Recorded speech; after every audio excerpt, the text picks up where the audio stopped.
इसमें कल बीती रात को क्राइम ब्रांच मानेसर की टीम रात को पेट्रोलिंग पे थी, तो उनको एक सीक्रेट इन्फॉर्मर के द्वारा एक इन्फॉर्मेशन दी गई कि एक रमनदीप उर्फ पेट्रोल नाम का व्यक्ति, जो कि बेसिकली सिरसा के गांव का रहने वाला है और करीब करीब 1 दर्जन से अधिक अभियोग, जो कि हत्या का प्रयास, लूट और बलात्कार से संबंधित कुछ केसेज उसके पर रजिस्टर्ड है। इसके अलावा जो सीक्रेट इन्फॉर्मर है उसके द्वारा बताया गया कि राहुल फाजिलपुरे के ऊपर जो फायरिंग हुई थी, तो उस मामले में भी उस व्यक्ति के द्वारा रेकी है जो वो की गई थी।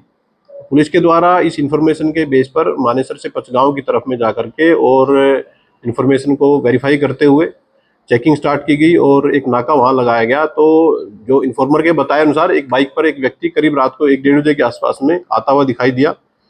पुलिस टीम के द्वारा उसको टॉर्च दिखा करके रोकने की कोशिश की गई, तो उसके द्वारा वहां न रुक करके और दूसरे रास्ते से, कच्चे रास्ते से बाइक को भगाने की कोशिश की गई। इसी दौरान वो गिर गया और उसके द्वारा एक जगह की वहां आड़ ले ली गई। पुलिस के द्वारा उसको सरेंडर करने के लिए बोला गया, परंतु उसने जानबूझकर 4 फायर पुलिस पार्टी के ऊपर किए और इसके द्वारा बेसिकली पुलिस को टारगेट करते हुए जान से मारने की नीयत से ये चारों फायर किए गए। पुलिस टीम के द्वारा उसको वार्निंग दी गई थी और एक हवाई फायर सरेंडर करने के लिए वार्निंग देते हुए किया गया था। उसके द्वारा इस बात को अनसुना करके और पुलिस टीम के ऊपर बार बार फायर किए गए। पुलिस टीम की तरफ से भी 2 फायर किए गए थे, जिसमें से एक हवाई फायर था और दूसरा फायर था जो उसके पैर में लगा है, राइट साइड के पैर में उसको गोली लगी है। पुलिस टीम के द्वारा स्पॉट से उसको हॉस्पिटलाइज कराया गया है और फर्दर उसको ट्रीटमेंट के बाद में पुलिस के द्वारा अरेस्ट करके इस केस में लीगल प्रोसीडिंग है वो पूरी की जाएंगी। कहाँ का रहने वाला है, क्या उम्र है? ये जो एक्यूज है इसका नाम रमनदीप उर्फ पेट्रोल है और ये करीब 24 वर्षीय व्यक्ति है। बेसिकली ये सिरसा के गांव खैरका का ये रेजिडेंट है और वहीं का ये रहने वाला है।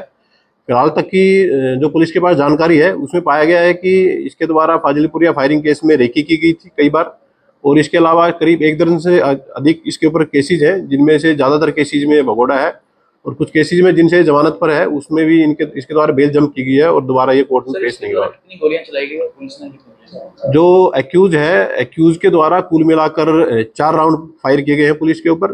पुलिस टीम के द्वारा जवाबी कार्रवाई में 2 राउंड फायर किए गए हैं।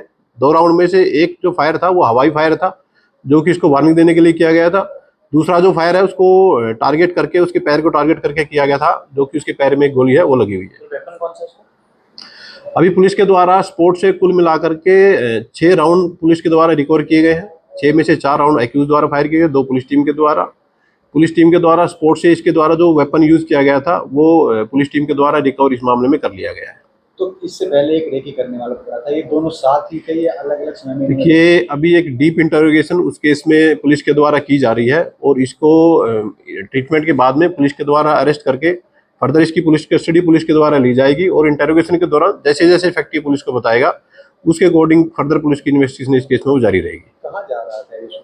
अभी जो सीक्रेट इन्फॉर्मर के बताए अनुसार उसने जो पुलिस को बताया था कि ये किसी अन्य घटना को अंजाम देने के लिए रात्रि में करीब 1 से 1:30 बजे के आसपास उस एरिया में मौजूद था और उस रास्ते से जा रहा था और इसी दौरान इसको पुलिस के द्वारा रोकने की कोशिश की गई, परंतु न रुक करके इसके द्वारा पुलिस टीम के ऊपर फायर किए गए और जवाबी कार्रवाई में गोली लगने से आदमी घायल हो गया। पिछले दिनों एक युवक की हत्या के मामले में हत्या हुई थी, उसमें भी कुछ शिकार हुआ था। अभी पुलिस के द्वारा डिस्चार्ज, इसको हॉस्पिटल से डिस्चार्ज होने के बाद में इसको पुलिस रिमांड में लेकर के और इससे इंटरोगेशन की जाएगी और इंटरोगेशन के दौरान जैसे जैसे फैक्ट पुलिस को बताएगा उसके अकॉर्डिंग फर्दर केस की इन्वेस्टिगेशन वो जारी रहेगी। किसी गैंग से जुड़ा हुआ है? अभी कुछ भी कहना इस बारे में जल्दबाजी होगी और जैसे ही इसको अरेस्ट जब पुलिस कर लेगी इलाज के बाद में, तो इस मामले में कुछ बताया जा सकता है।